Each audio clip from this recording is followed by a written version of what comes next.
Hello friends, welcome to Medicinite. In last video we discussed about anatomy and ways to study it effectively. Today, in this video we are going to focus two basic topics of anatomy, that is anatomical planes and axes and classification of bones.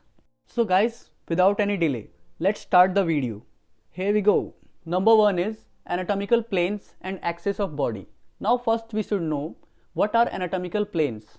The anatomical plane refers to a hypothetical line used in describing the location of bodily structures or direction of movements. Three planes that are commonly used in human anatomy are sagittal, also known as median plane, coronal, also known as frontal plane, and transverse, also known as horizontal plane.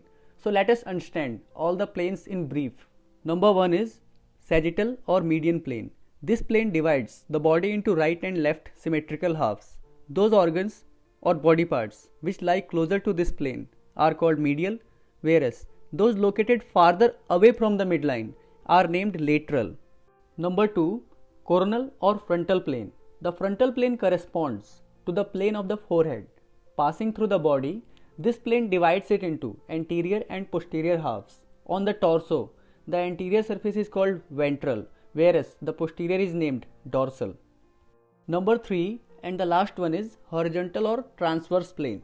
The horizontal plane lies at right angle to the previous planes, that is horizontally, and divides the body into superior and inferior halves. Organs which reside above the horizontal plane are called superior or cranial, whereas the organs which lie below this plane are dubbed into inferior or caudal.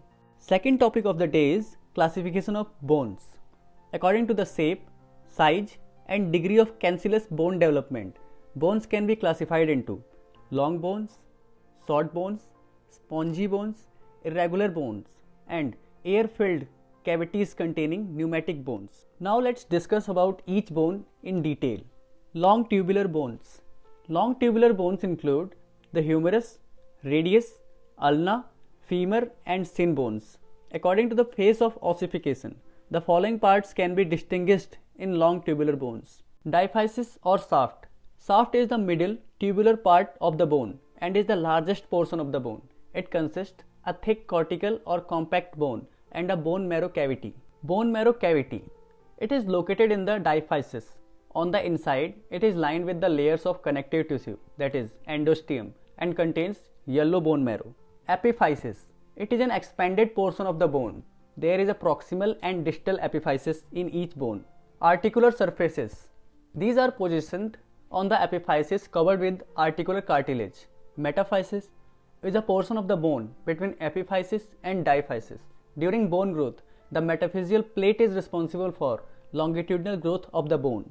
Short tubular bones. Short tubular bones include metacarpal and metatarsal bones as well as phalanges. These bones have only one epiphysis in the area of their head or at base. That is, these are monoepiphyseal bones. Sponge bones. Sponge bones are made of primarily cancellous bone with a thin layer of compact bone on the outside.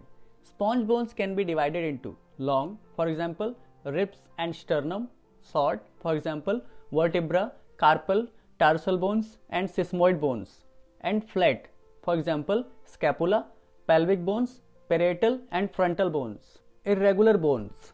Irregular bones have complex and variable shape and cannot be classified. For example, bones of the base of skull. Guys, hope you got the concept of today's topic. If you have any questions, please write in comment. Thank you for watching. Goodbye.